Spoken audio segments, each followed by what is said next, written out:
ഇതിൽ ഒട്ടും അരി ചേർക്കുന്നില്ല, ചോറ് ചേർക്കുന്നില്ല, അവൽ ചേർക്കുന്നില്ല, തൈര് ഒന്നും ചേർക്കാതെ നല്ല സോഫ്റ്റായിട്ട് പഞ്ഞി പോലെ ചെയ്തെടുക്കുന്ന ചെറുപയർ പരിപ്പ് ഇഡ്ഡലി റെസിപ്പിയാണ്. ഈ മാവ് വച്ച ഇഡ്ഡലി മാത്രമല്ല, നല്ല ക്രിസ്പിയായിട്ട് ദോശയും ചെയ്തെടുക്കാം. ഒട്ടും ഒട്ടിപ്പിടിക്കാതെ ഇതുപോലെ സോഫ്റ്റായിട്ട് കിട്ടണമെന്നുണ്ടെങ്കിൽ പരിപ്പൊക്കെ എടുക്കുന്നതിൻ്റെ അളവ് കൃത്യമായിട്ടിരുന്നാൽ മതി. ഞാനിവിടെ അളവ് ഗ്രാം അളവിൽ പറയുന്നുണ്ട്, ഗ്ലാസ് അളവിൽ കാണിക്കുന്നുണ്ട്. അതും പറ്റില്ലെങ്കിൽ തവി അളവിൽ വരെ ഞാനിവിടെ കാണിച്ചു തരുന്നുണ്ട്. അരി ആഹാരമൊക്കെ കഴിക്കാൻ പറ്റാത്തവർക്ക് വളരെ ഹെൽത്തി ആയിട്ടുള്ള ഇഡ്ഡലിയും ദോശയും റെസിപ്പിയാണ്. നിങ്ങൾക്ക് ഇതുപോലെ ചെയ്യാൻ പറ്റണം. സ്കിപ്പ് ചെയ്യാതെ ഒന്ന് കാണാൻ ശ്രമിക്കണേ. ഞാനിവിടെ വെള്ളമൊക്കെ കുടിക്കുന്ന നീളമുള്ള ഗ്ലാസ് ഉണ്ടല്ലോ, ഒരു ഗ്ലാസ് ചെറുപയർ പരിപ്പ് എടുത്തിട്ടുണ്ട്. അതായത് പച്ചപ്പയറിൻ്റെ പരിപ്പ്. അതേപോലെയുള്ള വേറൊരു ഗ്ലാസ്സിനകത്ത് ഒരു 1/4 ഗ്ലാസ്സിന് ഒരല്പം താഴെയായിട്ട് ഉഴുന്നെടുത്തിട്ടുണ്ട്. ഉഴുന്ന് മുഴുവനായിട്ടുള്ളതാണ്, പിളർത്തി എടുത്തിട്ടുള്ളതല്ല. 1/4 ഗ്ലാസ്സിന് ഒരല്പം താഴെയായിട്ട് വരുന്നുണ്ട്. ഇനി ഈ ഒരു ഗ്ലാസ് പരിപ്പ് തവിക്കണക്കിന് എത്ര വരുന്നുണ്ടെന്ന് നോക്കാം. തവിയുടെ ലെവലിലാണ് എടുക്കുന്നത്, സാധാരണ നമ്മൾ കറിയൊക്കെ എടുക്കാറുള്ള തവി. ഈ എടുത്ത ഈ ഒരു ഗ്ലാസ് പരിപ്പെന്ന് പറയുന്നത് 275 ഗ്രാമാണ്. ഇത് 5 തവിയായിട്ടുണ്ട്.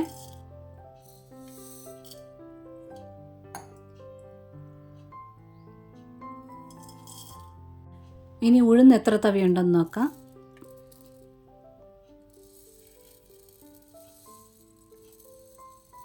ഒരു തവി ഫുള്ളായിട്ട് അല്പം ഇങ്ങനെ കൂമ്പാരം പോലെ വന്നിട്ടുണ്ട്. ഇത് 65 ഗ്രാമാണ്.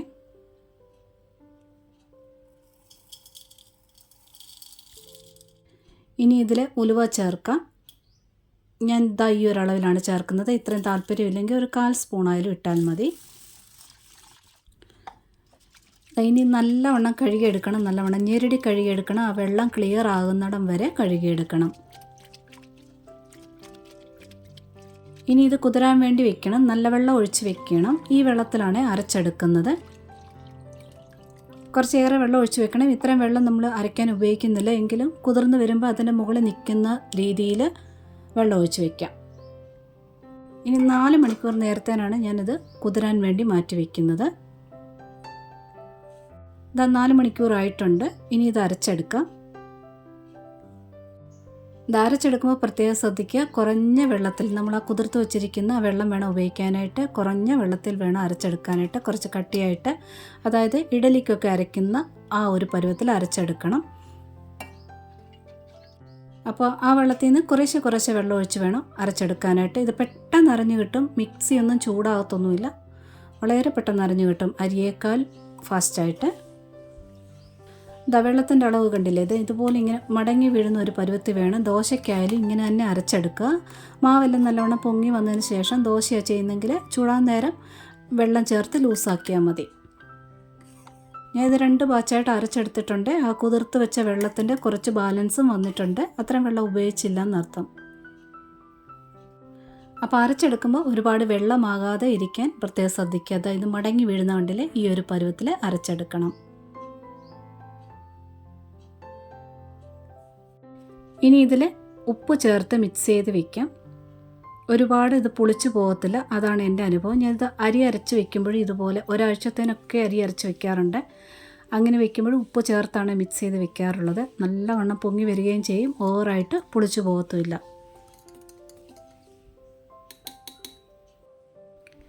ഇനി ഇതൊരു 8 മണിക്കൂർ നേരത്തേനാണ് പൊങ്ങാനായിട്ട് വെക്കുന്നത്. നല്ല മഴയുള്ള സമയത്ത്, നല്ല തണുപ്പുള്ള സമയത്തൊക്കെയാണെന്നുണ്ടെങ്കിൽ ഒരു 1-2 മണിക്കൂർ നേരം കൂടി ഒന്ന് കൂടുതലായിട്ട് വരാം. നിങ്ങൾക്ക് മാവ് പൊങ്ങി ഇപ്പോൾ ഡബിളായിട്ടില്ല, അതുപോലെ പൊങ്ങി വരുമ്പോൾ കാണുമ്പോൾ അറിയാമല്ലോ അത് കറക്റ്റായിട്ടുണ്ടെന്നുള്ളത്. കാലാവസ്ഥയുടെ അനുസരിച്ച് ഞാൻ ഈ പറഞ്ഞ സമയത്ത് ഒരല്പം വ്യത്യാസം ഉണ്ടാകാം. എനിക്കിതിപ്പോൾ 8 മണിക്കൂർ കൊണ്ട് നല്ലവണ്ണം പതഞ്ഞ് പൊങ്ങി വന്നിട്ടുണ്ട്. ഇനി ഇങ്ങനെ മുകളിൽ നിന്ന് എടുത്ത് ഈ പതം എടുത്ത് ഇടൽ ചൂടരുത്, നല്ലവണ്ണം ഒന്ന് അടി ചേർത്തൊന്ന് ഇളക്കിയെടുക്കണം.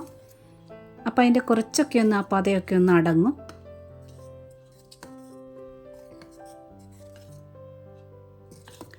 അല്പം മാവൊന്ന് ഒതുങ്ങി വന്നിട്ടില്ലേ. ഇനിയിപ്പോൾ നിങ്ങൾ ദോശ ചുടുന്നെങ്കിൽ ഈ ഒരു സമയത്ത് അല്പം വെള്ളം ചേർത്ത് ഒരല്പം ലൂസാക്കാം. ഇഡലി പാത്രത്തിലെ വെള്ളം നല്ലവണ്ണം വെട്ടി തിളയ്ക്കുമ്പോൾ വേണം ഇതുപോലെ മാവ് ഒഴിക്കാനായിട്ട്. ഇതൊക്കെ അറിയാവുന്നതാണ്, എങ്കിൽ പോലും ഇതുപോലെ സോഫ്റ്റായിട്ട് നിങ്ങൾക്ക് ഇതുപോലെ തന്നെ കിട്ടണം. ആ ഒരു ആഗ്രഹത്തിലാണ് പറഞ്ഞു പോകുന്നത്, അറിയാത്തവർക്ക് വേണ്ടി. രണ്ടാമത്തെ തട്ടിൽ മാവ് ഒഴിച്ചിട്ടുണ്ട്. ഇനി മൂടി വെച്ചിട്ട് ഇനി 8 മിനിറ്റ് നേരമാണ് വേകാനുള്ള സമയം. ആദ്യത്തെ 5 മിനിറ്റ് നേരം തീ നന്നായിട്ട് കൂട്ടി വെച്ച് കൊടുക്കുക. ബാക്കിയുള്ള 2-3 മിനിറ്റ് നേരം തീ അല്പം കുറച്ചിട്ട് കൊടുക്കുക. അതായത് 8 മിനിറ്റ് ആയിട്ടുണ്ട്. ഇഡലി നല്ല പൊങ്ങി വന്നിട്ടുണ്ട്. ഒട്ടും അത് പതുങ്ങിപ്പോയിട്ടില്ല.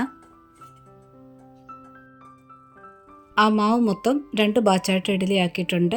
വൈകുന്നേരം വരെ ഇഡലി സോഫ്റ്റായിട്ട് തന്നെ ഇരിക്കും. ഇനി ഇതൊന്ന് ഇളക്കിയെടുത്ത് നോക്കാം, ഇത് ഒട്ടുന്നുണ്ടോ ഇല്ലയോ എന്നൂടെ കാണിക്കാം. നല്ലോണം ആറിയതിന് ശേഷം ഇളക്കിയെടുക്കാം. ഇതുപോലെ അല്പം പരന്ന കുഴി കുറവുള്ള സ്പൂൺ വെച്ച് വേണം, ചെറിയ സ്പൂണും കൊണ്ട് വേണം ഇഡലിയൊക്കെ ഇളക്കിയെടുക്കാനായിട്ട്. പെട്ടെന്ന് ഇത് ഇളക്കിയെടുക്കാനായിട്ട് പറ്റും. ഇത് കൈ കൊണ്ട് അടർത്തിയാൽ പോലും ഇങ്ങനെ പെട്ടെന്ന് ഇങ്ങനെ അടർന്ന് വരും. അതുപോലെ സോഫ്റ്റാണ്, ഒട്ടിപ്പിടിക്കത്തേയില്ല. ഞാനിവിടെ സ്പൂണിൻ്റെ കാര്യം പറയാനുള്ള കാരണം, നമ്മൾ ഇത്രയും നല്ലവണ്ണം ഉണ്ടാക്കിയിട്ടിട്ട് അത് ഭംഗിയായിട്ട് തന്നെ ഇളക്കിയെടുക്കണം. സ്പൂൺ ഇതുപോലെ ചെറിയ സ്പൂൺ എടുക്കാവുന്നുണ്ടെങ്കിൽ അത് നമ്മുടെ വശത്തിനെടുക്കാനായിട്ട് സ്മൂത്തായിട്ട് വരും. ഇല്ലെങ്കിൽ അവിടെ ഇവിടെയൊക്കെ സൈഡൊക്കെ പിച്ച് പറിച്ച പോലെയൊക്കെ ഇരിക്കാറില്ലേ, അതൊക്കെ ഒരു ഇഡലി കാണാൻ ഒരു ഭംഗിയില്ലാതെ വരത്തില്ല. അതുകൊണ്ട് പറഞ്ഞാണേ.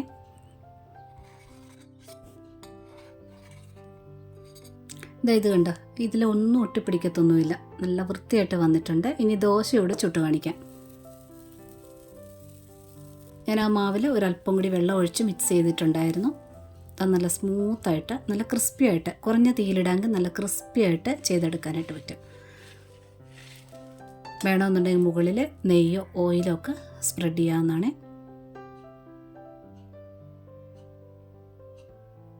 ഒരു കാര്യം കൂടെ ഒന്ന് ശ്രദ്ധിച്ചേക്കണം, ഞാനിവിടെ 4 മണിക്കൂർ നേരത്തേനാണ് കുതിർത്ത് വെച്ചിട്ടുള്ളത്. അതൊരു 7, 8, 9 ഒക്കെ മണിക്കൂർ കുതിർത്ത് വെക്കുവാണെങ്കിൽ ആ വെള്ളത്തിനൊരു പുളിപ്പ് സ്മെല്ല് വരുവേ. മാവ് ഒരുപാട് അങ്ങ് ഓവറായിട്ട് പുളിച്ച് പോയില്ലെങ്കിൽ പോലും ആ ഒരു സ്മെല്ല് നിൽക്കും, പ്രത്യേകിച്ച് ചൂടുള്ള സമയത്ത്. അതുകൊണ്ട് നിങ്ങൾ ആ 4 മണിക്കൂർ ഇല്ലെങ്കിൽ 5 മണിക്കൂറിനുള്ളിലെങ്കിലും അരച്ച് വെക്കാനായിട്ട് നോക്കണം.